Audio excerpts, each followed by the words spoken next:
وصحبه ومن والاه أما بعد.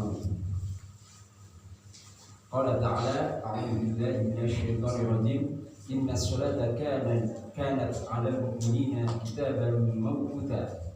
وقال تعالى: حافظوا على الصلوات والصلاة الوسطى وقوموا لله قانتين. Baik ibu-ibu jamaah pengawasan muslimah yang semoga senantiasa dirahmati oleh Allah Subhanahu wa taala. Pertama, marilah kita bersyukur kepada Allah Subhanahu wa taala karena atas limpahan nikmat serta karunia-Nya Allah Subhanahu wa taala telah menjadikan kita bisa hadir di tempat ini, di tempat yang mudah-mudahan Allah Subhanahu wa taala senantiasa memberkahinya. Salawat dan salam semoga senantiasa tercurahkan kepada baginda Nabi Muhammad SAW beserta keluarga beliau, istri-istri beliau, sahabat-sahabat beliau, dan juga orang-orang yang senantiasa mengikuti beliau hingga hari kiamat kelak. Bagi ibu, masih kita melanjutkan terkait materi kita terakhir, pembahasan terkait dengan fikih sholat. Insyaallah kita akan mengulas kembali dari awal sedikit insyaallah taala. Ibu-ibu yang semoga senantiasa dalam rahmat Allah Subhanahu wa taala sudah dimaklumi bersama bahwasanya sholat memiliki kedudukan yang tinggi dalam agama kita. Sholat merupakan perkara yang diagungkan oleh agama ini, dan sholat merupakan rukun kedua dari rukun Islam setelah dua kalimat syahadat.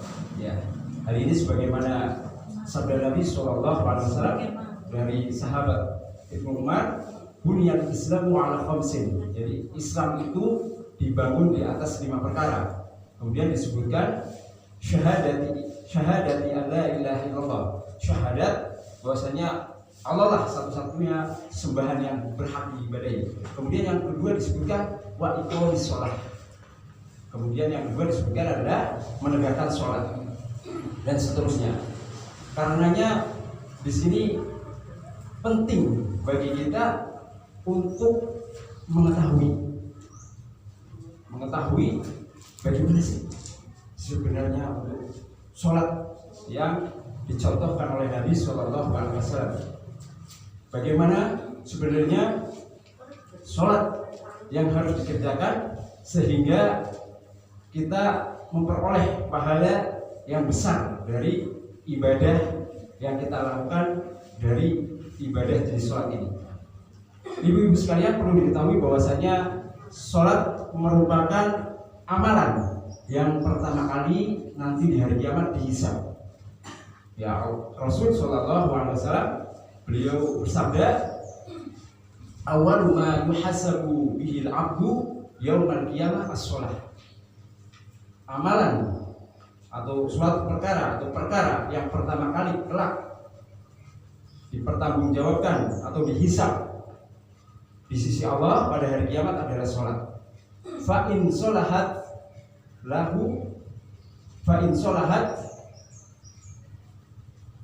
sholaha sa'iru amali. Apabila sholatnya baik, maka akan baik pula seluruh amalnya. Wa in fasada sa'iru amali. Dan apabila sholatnya buruk, maka akan buruk pula amalan-amalan yang lain. Jadi sholat menjadi timbangan itu, timbangan kebaikan dari amalan-amalan yang lain atau amal kebaikan yang lain. Karenanya penting di sini kita mempelajari daripada bab sholat ini. Kemarin sudah sedikit ya saya singgung terkait dengan perkara sholat ini. Insya Allah kita akan lebih rincikan lagi di kesempatan hari ini.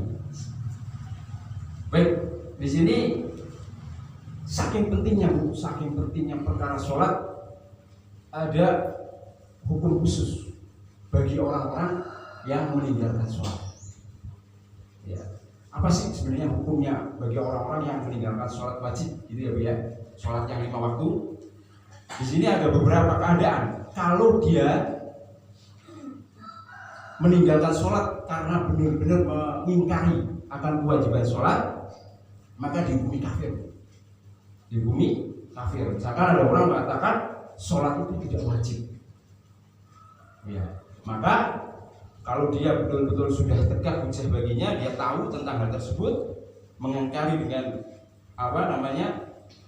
dengan pengetahuan yang dia miliki, maka menjadi apa, Bu? Kafir. Kalau dia mengingkari kewajibannya. Kemudian bagi orang-orang yang meninggalkan sholat itu secara mutlak karena menganggap remeh dan juga malas, bagaimana hukumnya? Di sini kalau dia tidak tahu terkait dengan hukumnya, hukum kewajiban sholat itu harus ditegakkan, maka harus diajarkan bahwasanya sholat itu adalah perkara yang wajib dan harus ditegakkan. Apabila dia mengetahui kewajibannya, akan tetapi dia meninggalkannya, maka baginya perintahkan untuk bertobat. Jadi dia mengetahui ini kewajibannya, dia tahu sholat itu wajib, tapi dia meninggalkan, entah karena menganggap remeh atau malas, maka dia harus dinasihati, diminta untuk bertobat. Kalau dia tidak mau bertobat, maka kutilah, dibunuh kafiron, karena dia sudah kafir. Tapi bukan kita ya, Bu ya, bukan kita yang orang itu Islam tapi nggak mau sholat, tahu wajib, terus dinasihati nggak mau, kita bawa pedang dibunuh misalkan, ya enggak seperti itu ya, Bu ya, nggak boleh seperti itu. Itu harus diserahkan kepada pemimpin kita, pemerintah kita, seperti itu. Jadi dalam Islam itu indah sekali terkait darah itu perkaranya besar. Jadi tidak boleh setiap individu itu main hakim sendiri, tidak boleh. Harus diserahkan kepada pemerintah, seperti itu. Jadi bukan kita sembarangan yang membunuh, nyata ya, Bu ya, seperti itu. Itu yang ketiga. Tadi yang pertama adalah mengingkari kewajiban, maka dia dihukumi kafir. Kemudian yang kedua, apabila dia meninggalkan sholat dalam keadaan menganggap remeh dan juga malas, tapi dia memang tidak tahu akan kewajibannya, maka diajari, atau tidak tahu cara sholat, kita ajari. Kemudian apabila dia mengetahui kewajibannya dan dia meninggalkan, maka diminta untuk bertobat. Kalau tidak mau bertobat, dibunuh, gitu ya, karena dianggap kafir, seperti itu, murtad. Kemudian apabila seseorang itu betul-betul meninggalkan sama sekali, tidak sholat sama sekali selamanya, juga dihukumi kafir, murtad, seperti itu, keluar dari agama Islam. Kemudian bagaimana, Bu, kalau misalkan ada orang nih kadang-kadang sholat, kadang-kadang meninggalkan, nah ini maka tidak dihukumi kafir, Bu, hanya sekedar derajatnya di bawah fasik dan mendapat dosa yang sangat besar karena dia telah melakukan pelanggaran yang sangat besar.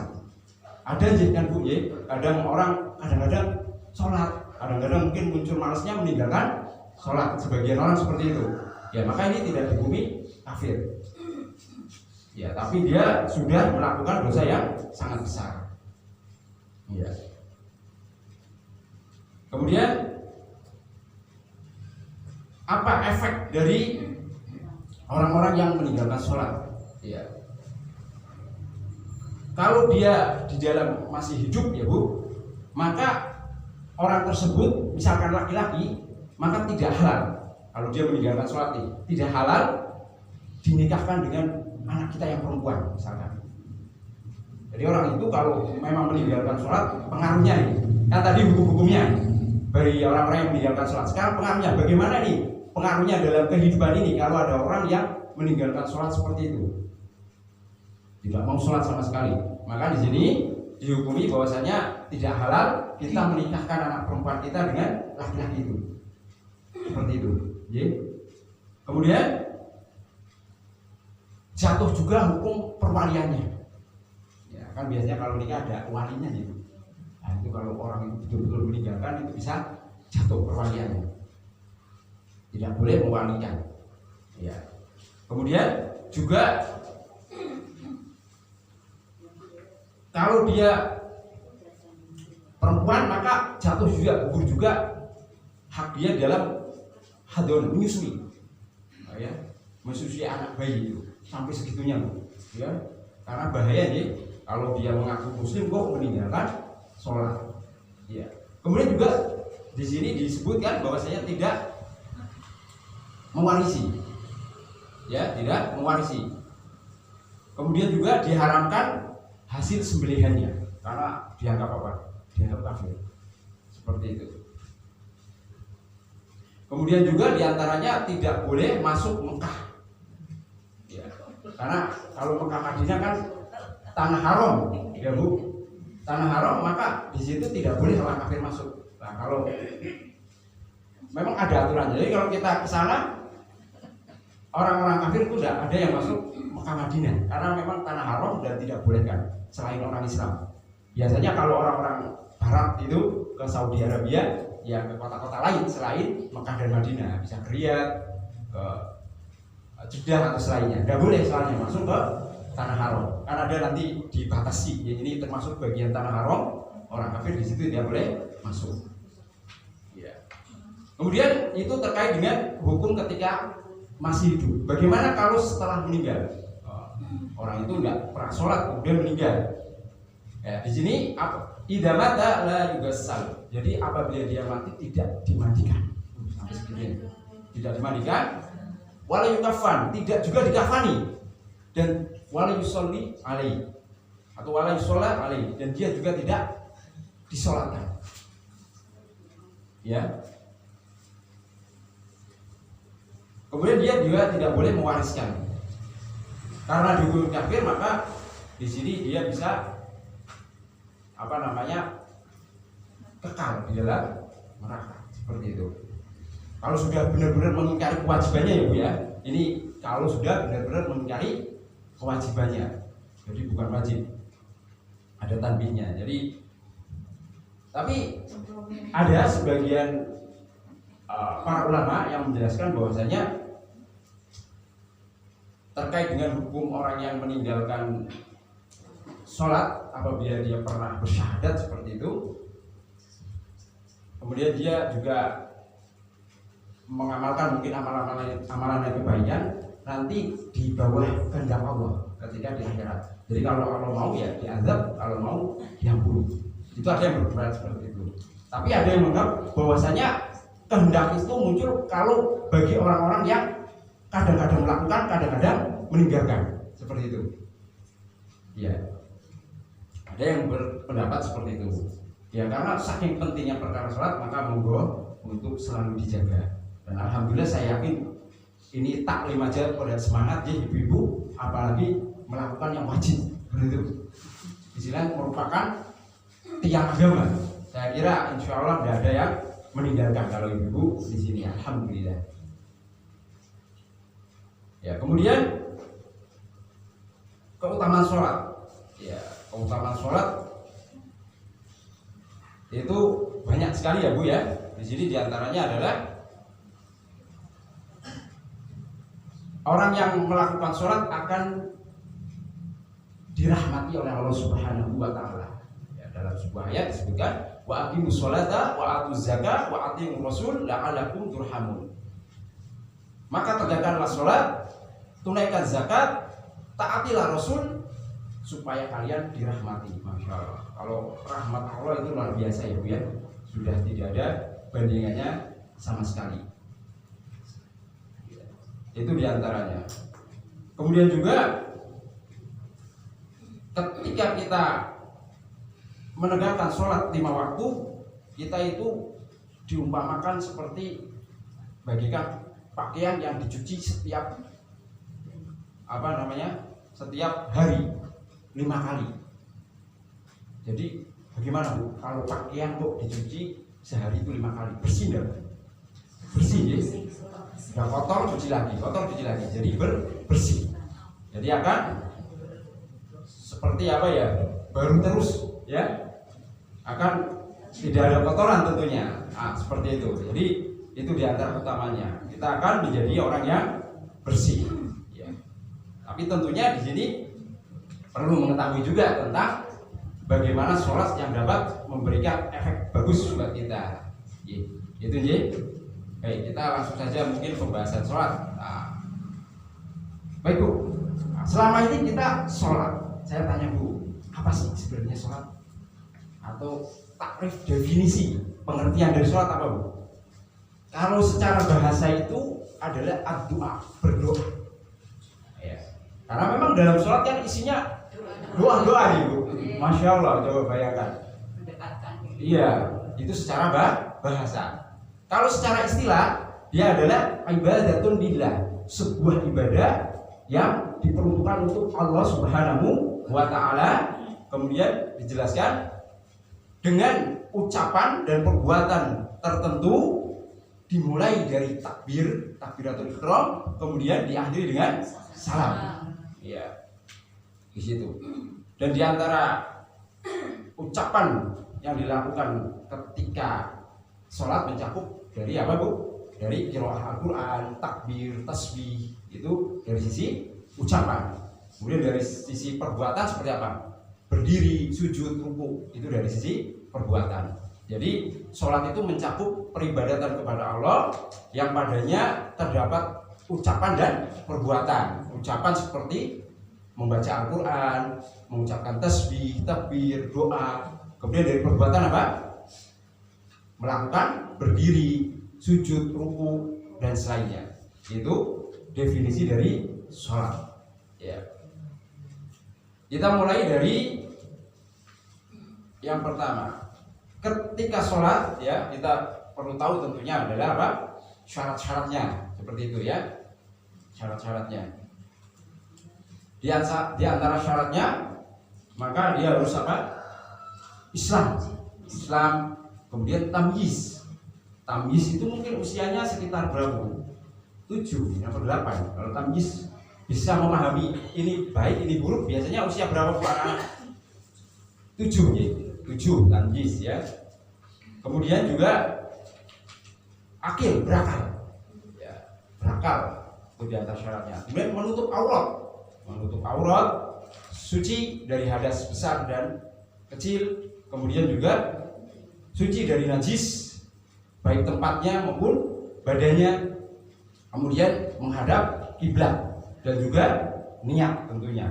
Nah, itu di antara syaratnya. Setelah kita terpenuhi dari syarat-syarat tersebut, tentunya kita terus kemudian melakukan sholat. Tadi didefinisikan bahwasanya dimulai dari takbiratul ihram. Ya. Tentunya karena sholat merupakan ibadah, harus adanya apa Bu? Niat. Nah, niat kemarin sudah saya jelaskan bahwasanya semua ulama sepakat niat itu di dalam hati. Di dalam hati. Jadi harus menghadirkannya dalam hati. Seperti itu. Niat itu dilakukan pertama untuk menentukan ibadah tertentu. Ibadah apa yang mau dilakukan? Pertama itu. Kedua untuk membedakan antara ibadah yang satu dengan yang lainnya. Itu fungsi dari niat. Dan niat ketika sholat sebagian ada yang berpendapat dari kalangan Syafi'iyah ya, talafut, bukan niat sebenarnya, melafazkan nawaitu usolli atau usolli fardhul maghribi, usolli fardhul zuhri, seperti itu ya. Itu kalau dalam mazhab Syafi'i itu bukan niat sebenarnya, tapi hanya sekedar membantu menghadirkan niat dalam hati.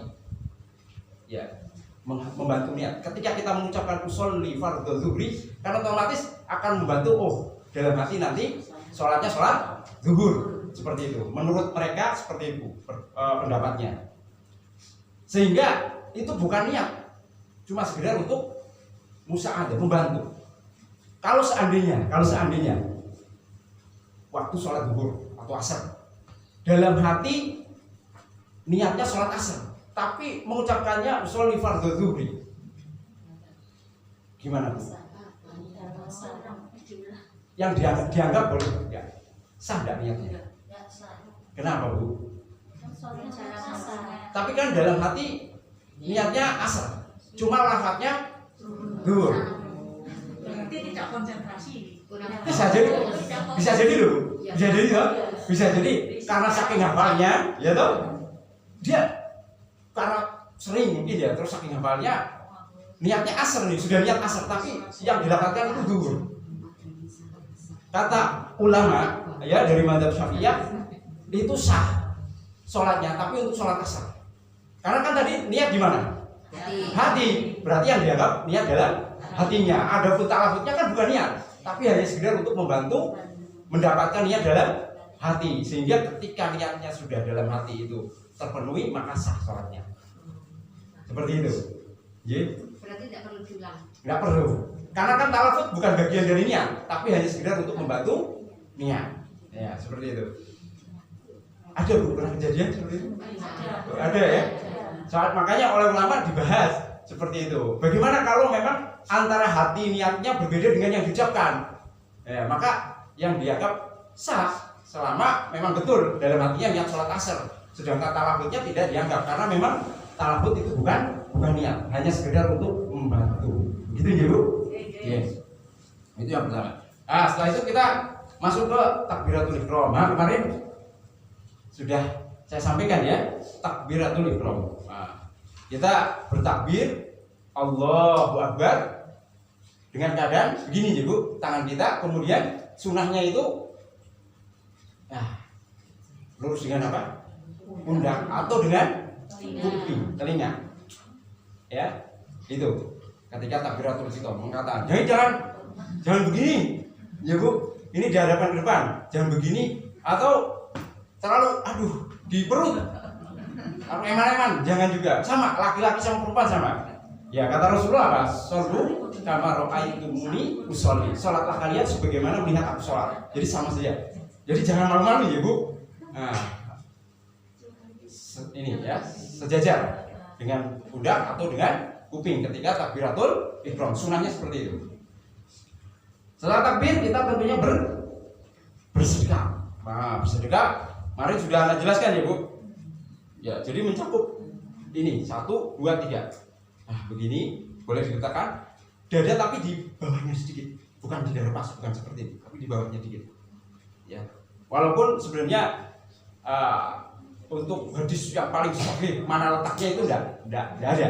Cuma yang paling mendekati, yang paling banyak diamalkan itu dada di bawah sedikit. Nah, di sini boleh seperti ini atau dipegang seperti ini. Jadi enggak seperti ini, ya, atau seperti ini, enggak, atau seperti ini, enggak juga, ya maaf. Nah, di samping juga enggak ada Bu. Ya, jadi di bawah dari sedikit, di tengah-tengah Bu ya. Nah, di tengah-tengah. Ya, sebagian kan nggak tahu itu maksudnya apa, memegang. Yang setahu saya enggak ada riwayat memegang bagian apa? Hati katanya ya. Hati apa Bu? Nah, dimiringin ya, enggak ada. Jadi di tengah-tengah tetap ya, di bawah dari sedikit. Itu harus dikasih tahu ya? Iya, diajarkan. Seperti itu. Itu ya Bu. Setelah sedekah kita membaca apa? Iftitah.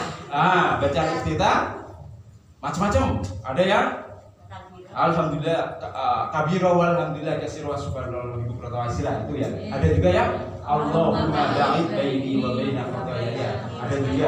Ada juga yang alhamdulillah hamdan katsiran thayyiban mubarakan fi. Ada yang seperti itu. Ada juga dalam riwayat subhanakallahumma wa bihamdika wa tabarakasmuka wa ta'ala jadduka wa la ilaha ghairuka. Ada juga seperti itu. Jadi untuk doa istiftah itu macam-macam. Kalau ibu-ibu hafal banyak, ganti-ganti biar dapat banyak utama. Kan doanya beda-beda. Nah, kalau hafal banyak. Tapi kalau hafalnya satu ya enggak apa-apa. Seperti itu. Ya, setelah membaca doa iftitah, kita mengucapkan ta'awudz. Ta'awudz billahi minasyaitonir rajim. Kemudian baca bismillah. Ya, bismillah. Adapun terkait baca bismillah itu apakah dengan sir itu pelan ataukah dengan jahar, dengan keras? Ketika sholat jahar, ketika sholat yang dibaca keras bacaannya. Nah, ini ada khilaf ulama, kemarin sudah saya jelaskan kayak ini. Jadi kalau dari mazhab Syafi'iyah itu menganggap sunahnya dikeraskan. Ya, sunahnya dikeraskan. Jadi bismillahirrahmanirrahim dan alhamdulillah. Tapi menurut mazhab yang lain seperti Hanabilah dan Hanafiyah itu disirkan. Jadi pelan. Meskipun sholatnya sholat jahriyah keras. Jadi langsung yang terdengar Al-Fatihah, alhamdulillahirabbil alamin, langsung seperti itu. Dia membaca sebenarnya bukan nggak membaca, tapi dengan sir. Mungkin dia mengikuti mazhab itu. Kalau kita mungkin makmum di belakang imam yang nggak mengeraskan bacaan bismillahnya. Seperti itu, Bu. Masing-masing punya argumen dan dalil. Saya rasa nggak usah disebutkan sendiri. Yang penting cukup ibu-ibu sekalian mengetahui, ada pendapat seperti ini, ada pendapat seperti ini. Nah itu, Bu. Itu sebenarnya juga bersumber dari apakah bismillah bagian Al-Fatihah bukan. Nah, itu munculnya dari situ. Nah, kalau bagian dari Al-Fatihah berarti harus dikeraskan. Ya, seperti itu. Kalau enggak berarti didirikan, seperti itu. Jadi ada memang yang melatar belakangi. Kenapa kok diucapkan keras? Kenapa kok diucapkan sir? Ya, banyak argumennya. Monggo yang menenangkan diamalkan saja. Kalau saya seperti itu saja. Ya, kemudian setelah baca bismillah baca Al-Fatihah, ya. Al-Fatihah. Kalau tadi yang termasuk bismillah bagian dari Al-Fatihah ya sepaket berarti. Al-Fatihah. Karena apa, Bu? Al-Fatihah itu termasuk rukun. Di antara rukun sholat. Maka ketika kita meninggalkannya tidak sah sholat kita. Ya, tidak sah. Kalau saya lebih cenderung ke rukun. Tapi ada mazhab yang menganggap bukan rukun. Dari mazhab Hanafiyah menganggap itu bukan rukun. Selama kita baca ayat di antara ayat-ayat Quran sudah termasuk, nggak apa-apa menurut mereka. Tapi yang menurut saya kuat itu yang membaca, dan itu juga pendapat para jumhur ulama seperti itu. Jadi membaca Al-Fatihah. Kemudian setelah baca Al-Fatihah kita apa? Mengucapkan amin. Ya, ini masya Allah. Ini ada keutamaan juga, Bu, membaca amin. Ya, di sini disebutkan dalam hadis, idza ammana al-imam, apabila seorang imam itu mengucapkan amin, fa aminu, maka ucapkanlah amin. Kenapa alasannya? Karena apabila amin yang kita ucapkan itu sesuai dengan amin yang dilakukan oleh para malaikat, ghufira lahu ma taqaddama min dzanbi, maka dosa-dosanya akan diampuni. Masya Allah. Jadi kalau ketika kita sholat di belakang imam mengucapkan amin, kita amin juga. Kalau kita aminnya sesuai dengan apa yang diaminkan malaikat, dosa-dosa kita yang telah lalu diampuni. Saking nikmatnya umat Islam. Ya. Jadi perkara yang kelihatannya remeh tapi bisa menggugurkan dosa-dosa. Masya Allah. Ini nikmat yang luar biasa nih, Bu. Nikmatul Islam. Itu. Amin. Kemudian setelah itu membaca surat yang dihafal, surat Al-Ikhlas atau Al-Anas, ya, Al-Kafirun, yang hafal saja, Bu, monggo. Iya. Setelah itu kita melakukan apa? Takbir intikal. Takbirnya sama, Bu. Jadi sama ketika kita mengangkat tangan, ya kan takbir intikal nih. Mengangkat tangan itu sama seperti ketika takbiratul ihram. Gini atau gini. Allahu Akbar. Terus kemudian ketika kita apa? Ruku lurus ya, Bu, enggak boleh begini. Ya. Atau begini. Nah, lurus. Jadi kalau air ditaruh di sini atau wadah itu enggak dinding, rata. Dan kita terus fokus ke tempat sujud, jangan juga untuk ngomong. Seperti itu, ya. Jadi tetap fokus ke tempat sujud tapi lurus. Bacanya apa, Bu? Subhana Rabbiyal Azimi. Ya, itu ya, atau beberapa bacaan lain. Tapi yang ma'ruf yang sudah kita amalkan itu satu saja, ya. Atau diucapkan semua. Biar panjang. Ada yang membaca Subhanakallahumma Rabbana wa bihamdika, Allahumma firli, ada? Ada, ya enggak apa-apa. Atau ada yang membaca Subuhun Kudus? Enggak ada. Ya, mungkin kebanyakan Subhana Rabbiyal Azim. Itu. Berapa kali, Bu? 3. Wajibnya berapa? 1 kali. Yang 2 sunnah. Nah, ya tapi amalkan saja, Bu. Kecuali kalau wah, punya anak kecil, nangis gitu ya, daripada panik nanti ya, mending percepat dengan hanya membaca sekali itu. Kemudian setelah itu apa Bu? I'tidal. Ketika i'tidal kita berbarengan Bu. Sami'allahu liman hamidah. Jangan Sami'allahu liman hamidah sudah berdiri, tapi berbarengan. Sambil bangkit kita mengucapkan Sami'allahu liman hamidah sampai tegak. Setelah tegak kita mengucapkan Rabbana walakal hamdu atau Rabbana lakal hamdu. Ada beberapa ya seperti itu. Tapi tunggu tegak, jangan belum ya, tunggu tegak sampai semuanya rata, baru kita pindah takbir intikal lagi, Allahu Akbar untuk sujud. Nah sujud kemarin sudah sampai situ kayaknya ya, saya jelaskan ya. Sujud ini lurus semuanya, jangan begini ya, ini begini. Kemudian gimana ya saya enaknya posisi? Nah sini aja ya, lurus dan nggak boleh melebihi ini. Oh, gini misalkan. Nah jangan, tapi ini ya, antara kuping gini, kemudian dilebarkan. Jangan juga terlalu lutut gini atau begini. Ya, itu juga jangan.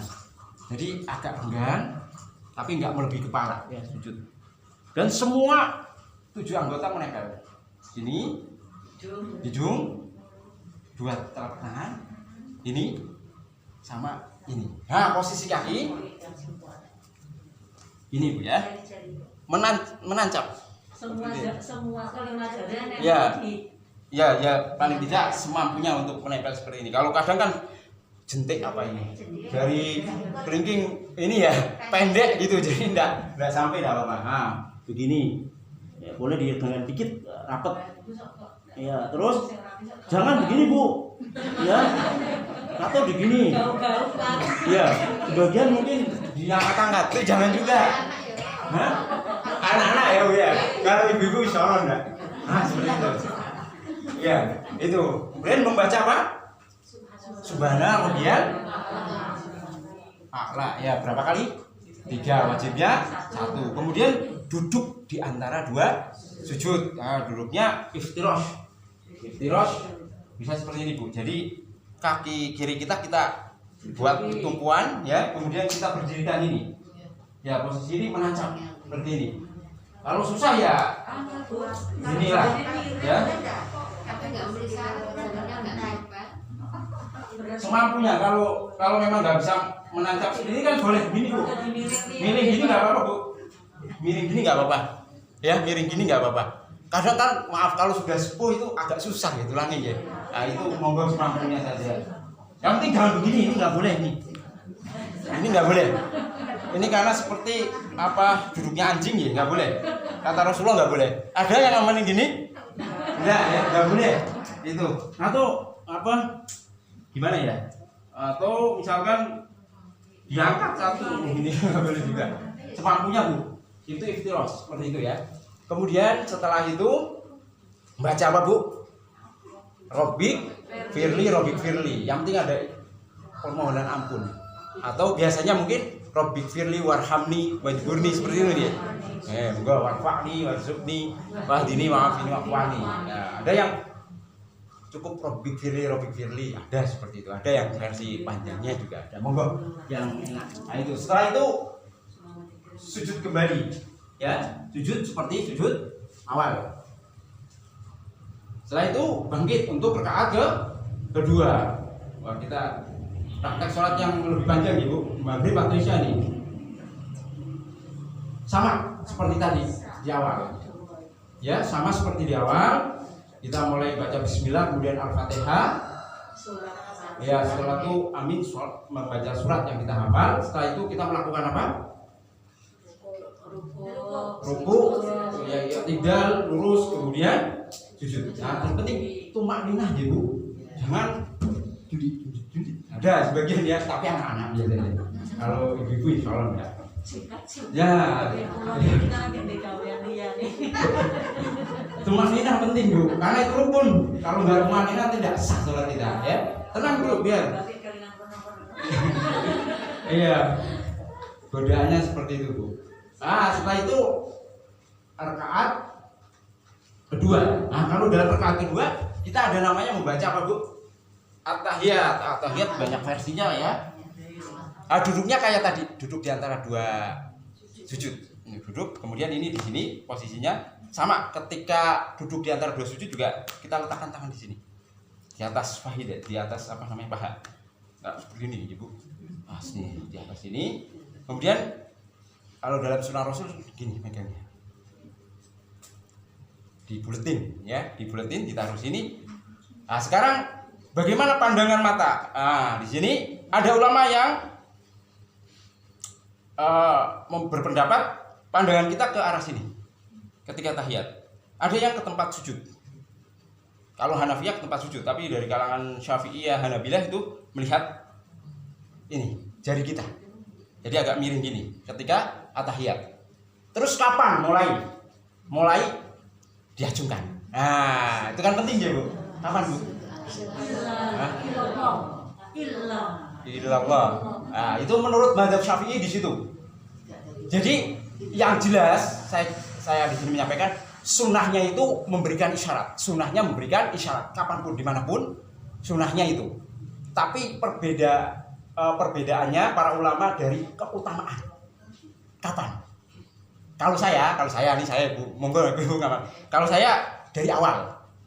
Ya, dari awal, dari at-tahiyatul lillah atau at-tahiyatul mubarakatuh kan beda-beda dari awal. Tapi kalau dari mazhab Syafi'i itu ketika ilallah, betul, ketika menetapkan Allah, lafaz apa? Menetapkan Allah sebagai satu-satunya sembahan di situ. Dan tidak ada masalah. Ya, karena yang penting sunnahnya itu kita memberikan isyarat dengan jari. Adapun perbedaannya adalah keutamaannya, ya. Ada yang menganggap utamanya dari awal. Ada yang menganggap ketika ilallah. Iya, seperti itu. Monggo. Diamalkan yang menenangkan. Karena sunnah, semuanya sunnah. Langsung sampai rampung ya, Pak? Iya, sampai biasanya bacanya sampai syahadat toh. Tapi mungkin sebagian cuma sampai sholawat yang pertama. Jadi kalau di sini apa, Bu, rata-rata at-tahiyatul mubarakatuh sholawatu thayyibatu lillah seperti itu atau at-tahiyatul lillah wa sholawatu wa thayyibat? Kan nanti ada syahadat toh. Asyhadu an la ilaha illallah wa asyhadu anna Muhammadan abduhu wa rasuluh atau Muhammadar rasuluh seperti itu ya. Ada yang sampai situ itu tahiyat pertama ya, langsung berdiri untuk melakukan rakaat ketiga. Ada yang sampai situ. Ada yang sampai sholawat pertama, Allahumma sholli ala Muhammad, baru berdiri. Kalau saya sekali lagi, kan saya juga harus adil loh, Bu ya. Maksudnya ada pendapat lain dan ada yang saya amalkan, gitu ya. Yang saya amalkan itu cukup selesai syahadat Rasulullah saya berdiri, jadi nggak sampai sholawatnya. Itu tahiyat pertama, tahiyat awal. Setelah itu berdiri seperti yang dilakukan rakaat pertama kedua, membaca Al-Fatihah saja tapi, ya. Baca Al-Fatihah karena itu yang diamalkan oleh Rasulullah. Tapi gimana, Bu, kalau qadarullah keblabasan nih membaca surat yang lain? Sah enggak sholatnya? Sah, jadi boleh, enggak apa-apa. Tapi sunahnya itu apa? Al-Fatihah saja, lebih pendek dari yang enggak usah. Kalau keblabasan baca misalkan full bolong, kadang kan biasa pikiran macam-macam ya, Bu. Aduh, kok tadi saya baca surat ya? Nah, enggak apa-apa. Nggak usah sujud sahwi di situ. Kemudian setelah itu rakaat ketiga sama. Kalau sholatnya maghrib berarti at-tahiyat akhir. Kalau sholatnya 4 rakaat berarti bangkit lagi. Nah tadi ketika kita bangkit dari rakaat kedua, ini kalau bangkit rakaat kedua habis at-tahiyat pertama, kita disunahkan juga mengangkat tangan kembali. Mungkin diamalkan sebagian di sini. Jadi ada 4 nanti ya mengangkat tangan. Nah itu mengangkat tangan. Ketika bangkit dari tahiyat pertama berarti mau melakukan rakaat ketiga. Nah itu disunahkan setelah dari at-tahiyat kita bangkit sambil mengangkat tangan. Itu disunahkan itu. Nah setelah itu rakaat ketiga tadi sudah ya. Terus rakaat keempat sama. Hanya saja nanti pas duduk at-tahiyat itu berbeda. Nah duduk at-tahiyat itu iftirosh namanya.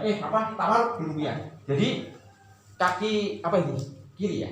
Kiri kita masuk dari bawah kaki mana? Kanan, kemudian ini ditajamkan seperti ini, Yang paling banyak diamalkan seperti ini atau begini, miring. Atau sebagian ulama begini, dimasukin. Tapi susah ya, begini. Sudah susah ya. Yang gampang mungkin banyak kan gini ya. Kalau udah gini, ya seperti itu. Nah itu duduk tawaruk. Ya tahiyat kedua. Ketika tahiyat kedua sama seperti tadi. Mengucapkan apa? At-tahiyat hanya saja ditambahi. Apa tambahnya, Bu? Sholawat Ibrahimiyah. Allahumma sholli ala Muhammad wa ala ali Muhammad kama sholaita ala Ibrahim wa ala ali Ibrahim innaka Hamidun Majid. Ya, terus wa barik ala Muhammad sampai dengan fil alamina innaka Hamidun Majid. Seperti itu ya. Setelah itu membaca doa. Doanya apa? Allahumma inni a'udzubika min azabi jahannam wa min azabil qabri wa min fitnatil mahya wal mamat wa min fitnatil masihid dajjal. Terus tambahin doa lain. Karena doa ketika kita sholat itu mustajab. Bisa doa misalkan Allahumma aini, tolonglah hamba ala zikrika, dalam berzikir kepadamu, wa syukrika wa husni ibadati. Boleh. Doa apapun silakan. Juga ketika sujud perbanyak. Ya. Terus boleh nggak, Bu? Misalkan kita mengambil doa-doa dari ayat-ayat Al-Quran. Kan kita dilarang membaca Al-Quran ketika hal sujud. Ya toh? Boleh nggak kalau kita membaca doa tapi dengan ayat Al-Quran seperti Rabbana hablana min azwajina wa dzurriyyatina qurrata a'yun atau Rabbana fid dunya hasanah wa fil akhirati hasanah. Boleh nggak? Boleh nggak? Tidak masalah, Bu, maupun keras juga tidak masalah, tapi niat kita adalah untuk doa. Niat, kembali lagi. Niat kita untuk doa, bukan untuk tilawah. Kan larangannya membaca Al-Quran ketika sujud. Tapi kalau kita membaca doa-doa yang berasal dari Al-Quran, tapi kita niatkan untuk berdoa, tidak masalah, silakan. Kan sapu jagat katanya doa nggih. Kata para ulama Rasulullah juga. Sujud setelah subhana rabbiyal a'la, perpanjang sujud dengan banyak berdoa. Karena ketika sujud itu adalah keadaan seorang hamba paling dekat dengan Allah. Ya, jadi insya Allah doa-doa tersebut mustajab, silakan. Tapi jangan pakai bahasa Indonesia juga. Ya, maksudnya diucapkan ya Allah tolong alhamdulillah. Nah, karena sholat itu dengan bahasa Arab. Sholat dengan bahasa Arab, jangan pakai bahasa Indonesia. Gitu, bisa dipahami, insyaallah. Seperti itu. Itu diantara tata cara sholat.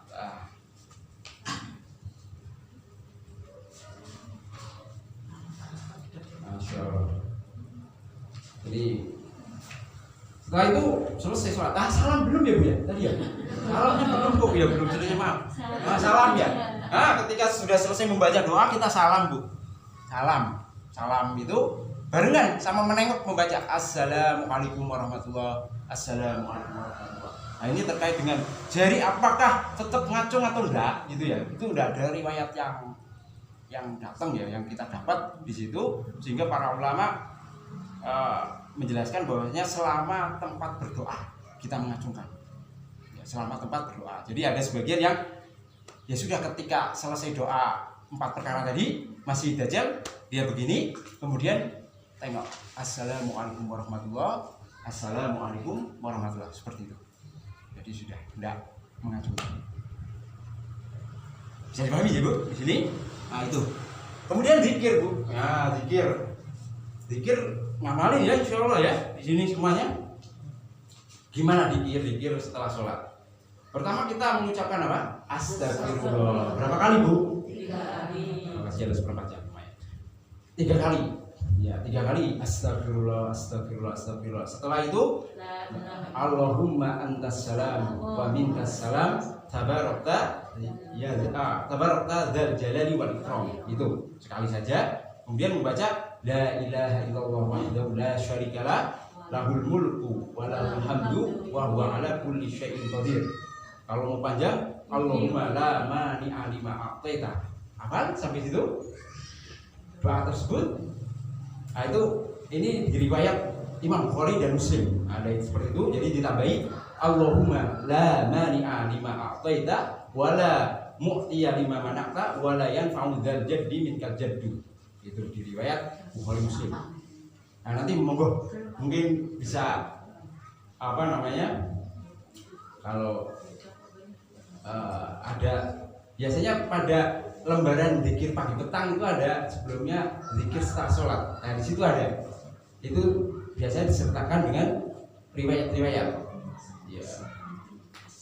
Kalau mau panjang lagi tambah la ilaha illallah wahdahu la syarikalah lahul mulku wa lahul hamdu wa huwa ala kulli syai'in qadir la haula wa la quwwata illa billah la ilaha illallah wa la na'budu illa iya.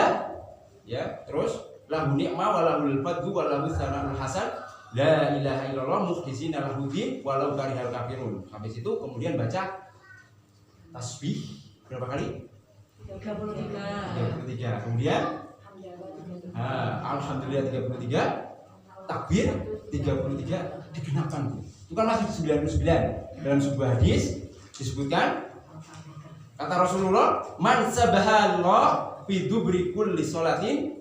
Barang siapa yang bertasbih setelah sholat sebanyak 33 kali, wa hamidallah 33 kali, mengucapkan alhamdulillah 33 kali, wa kabbarallah bertakbir 33 kali, kemudian jumlahnya kan 99 digenapkan dengan la ilaha illallah wahdahu la syarikalah lahul mulku wa lahul hamdu wa huwa ala kulli syai'in qadir ghufirat khotoyahu wa in kanat misla zabadil bahri.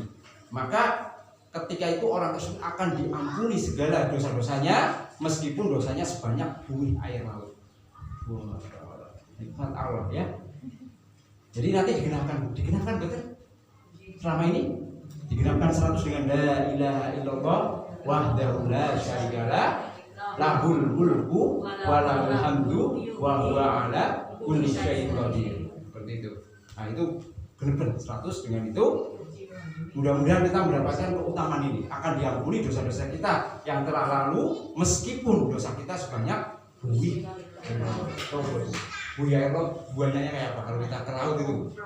Depan kita aja udah luar biasa. Nah itu. Terus terkait zikir subhanallah walhamdulillah wallahu akbar, itu ada beberapa cara. Tadi yang pertama berapa? 33. Kadang Rasulullah pernah melakukan itu, membaca subhanallah itu 25 kali. Hanya 25 kali. Kemudian alhamdulillah 25 kali, kemudian Allahu akbar 25 kali. Kemudian baca la ilaha illallah 25 kali. Kadang seperti itu. Ya jadi tasbihnya 25, hamdalahnya 25, takbirnya 25, tambah tahlilnya la ilaha illallah 25. Gitu. Terkadang juga Rasul Shallallahu Alaihi Wasallam itu mengucapkan 10 kali. Jadi subhanallah berapa? 10 kali. Kemudian alhamdulillah 10 kali. Takbirnya 10 kali. Berapa jumlahnya, Bu? 30. Dalam sehari berapa? 30 kali 5. 150. Kata Rasulullah, "Fahiya khamsuna wa mi'atun fil lisan." Dia adalah jumlah zikir yang jumlahnya 150 kali dalam lisan. Karena kan sehari semalam berapa kali? 5 kali toh sholat kita. Kalau kita hanya mengucapkan masing-masing 10 berarti jumlahnya 150 dalam lisan. Wa alfun wa khamsumi'atin fil mizan. Maka akan dinilai pahalanya seperti kita mengucapkan 1500 dalam timbangan. Masya Allah. Banyak ya. Kalau dalam lisan kita hanya sebanyak 150, tapi dalam timbangan nanti senilai 1500. Monggo. Kadang kan gugup ya zikir. Kalau pakai zikir semua mungkin panjang sekali. Nah, monggo. Mungkin mau buru-buru 10 kali. Yang penting jangan ditinggalkan. Penting soalnya zikir, Bu. Zikir itu fadilahnya luar biasa. Gitu ya. Minimal 10. 10. Iya. Kalau kita tidak buru-buru, ya senggang, tidak mau masak atau nyuci atau ngantar anak kita ya, monggo. Panjang-panjangin saja ya, duduk yang lebih lama karena utamanya yang banyak sekali. Seperti itu. Nah, itu diantara 3 bentuk tasbih terus tahmid ya, dan juga tahlil dan juga takbir. Itu masih ada lagi Bu, kalau mau panjang membaca ayat kursi. Nah, karena keutamanya kalau orang yang membaca ayat kursi setelah sholat itu kata Rasulullah, man qara'a ayatal kursi, barang siapa yang membaca ayat kursi dubura kulli sholatin, setelah sholat ya, maka lam yamna'hu min dukhulil jannah ila an yamut. Jadi tidak ada yang menghalangi untuk masuk surga kecuali kematian. Ini kan luar biasa aja. Jadi kita belum masuk surga karena memang belum meninggal. Itu keutamanya. Kalau kita ketika selesai sholat fardu membaca ayat kursi, ya. Terus membaca juga banyak lagi ya. Silakan monggo. Nah itu mungkin diantara doa-doa yang sepatutnya kita ucapkan setelah sholat. Terakhir ya, mungkin masih 5 menit saya sampaikan. Kita perlu tahu Bu, antara rukun sholat, wajib sholat dan sunnah sholat tentunya nih. Tadi syarat sholat sudah, rukunnya apa sih? Karena kalau kita sampai meninggalkan rukun, itu sholat kita tidak sah. Ya, akan sholat, rukun-rukun sholat itu, ya, maka tidak akan sah sholat wajib kecuali dengan mendatangkan 14 rukun berikut. Ya, jadi ada 14 rukun sholat. Yang pertama itu al-qiyamu ma'aqudroh, jadi berdiri kalau mampu. Jadi kalau mampu nggak boleh kita sholat wajib ini jadi sholat wajib. Kalau sholat sunnah nggak apa-apa. Sholat wajib itu harus berdiri kalau mampu. Kecuali ada penyakit atau udah sepuh nggak kuat berdiri, beda ya urusannya. Berdiri jika mampu. Kemudian yang kedua takbiratul ihram. Takbiratul ihram mengangkat tangan atau ucapan takbir Bu? Ya, takbiratul ihram itu hanya apa? Takbirnya aja. Allahu Akbar. Adapun mengangkat tangannya itu bagian dari sunnahnya. Nah, yang mengiringi itu. Jadi takbiratul ihram itu adalah ucapan takbir ketika memulai sholat, itu rukun. Jadi tidak sah kalau kita meninggalkan takbir ini. Kemudian qiraatul Fatihah fi kulli rakaat, membaca Al-Fatihah setiap rakaat. Nah, ini harus membaca Al-Fatihah setiap rakaat. Kemudian ruku. Kemudian i'tidal. Nah, i'tidal apa tadi Bu? Sampai kalau berdiri tegak gitu ya, sampai lurus. Ya, terus kemudian membaca sambil baca sami Allahu liman hamidah dan juga Rabbana lakal hamd. Nah, itu perbuatan itu namanya i'tidal. Jadi berdiri lurus lagi. Setelah itu sujud. Sujud dengan 7 anggota tubuh kita. Mana saja tadi Bu? Hidung, kedua tangan, kedua lutut dan juga kedua kaki. Ya, ujung-ujung kaki itu, itu. Kemudian sujud kedua ya termasuk. Kemudian duduk untuk at-tahiyat akhir, di tasyahud akhir. Duduk untuk tahiyat akhir. Kemudian tasyahud akhir. Tasyahud akhir mengucapkan at-tahiyat terakhir. Kemudian sholawat kepada Nabi. Jadi Allahumma sholli ala Muhammad wa ala ali Muhammad. Jadi termasuk rukunnya adalah at-tahiyatul mubarakatuh. Kemudian apa? Membaca sholawat Ibrahimiyah ya. Setelah itu tumakninah. Nah, ini harus Bu. Jangan jundat-jundit, ya. Tumakninah harus. Tenang. Anak-anak biasanya itu. Tertib. Jadi harus tertib. Ya berurutan, nggak boleh kita sujud dulu baru apa ruku kemudian. Nah, ini nggak boleh ya. At-tahiyat baru apa itu nggak boleh, harus urut. Kemudian yang terakhir adalah taslim, mengucapkan salam. Nah, itu rukun. Oh, tadi ada satu yang belum disebutkan adalah duduk di antara 2 sujud. Nah, itu tambahannya itu. Jadi jumlahnya 14 Ibu, itu rukun. Adapun kewajiban sholat itu hanya 8. Tadi rukunnya. Kemudian wajibnya sholat ada 8. Yang pertama adalah seluruh takbir kecuali takbiratul ihram. Jadi takbir intikal itu wajib. Kemudian mengucapkan apa? Subhana Rabbiyal Azim ketika ruku. Ketika sujud kita mengucapkan apa?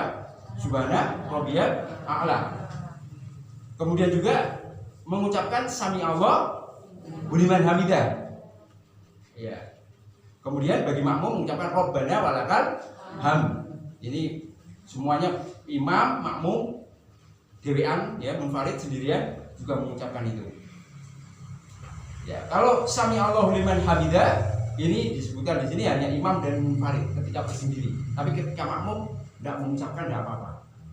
Ketika menjadi makmum. Tapi kalau saya mengucapkan, saya mengamalkan yang mengucapkan. Jadi ngikutin imam. Kemudian doa di antara dua sujud tadi, Robbighfirli atau Allahumma firli warhamni gitu ya. Kemudian duduk tasyahud awal. Kalau tasyahud akhir adalah rukun, tasyahud awal wajib. Kemudian membaca tasyahud awal itu juga wajib. Itu nih Bu. Selain yang menjadi rukun dan selain menjadi wajib sholat, maka adalah sunnah hukumnya. Kenapa Bu? Kok penting sekali memahami antara rukun dan wajib sholat? Ini kaitannya nanti kalau kita itu meninggalkan hal tersebut. Jadi, bagaimana hukumnya kalau kita dalam sholat kok meninggalkan rukun, atau meninggalkan wajib, atau meninggalkan yang sunnah? Ya, kalau kita meninggalkan rukun dengan sengaja, atau meninggalkan syarat dengan sengaja, atau karena lupa, ya, maka di sini sholat kita batal.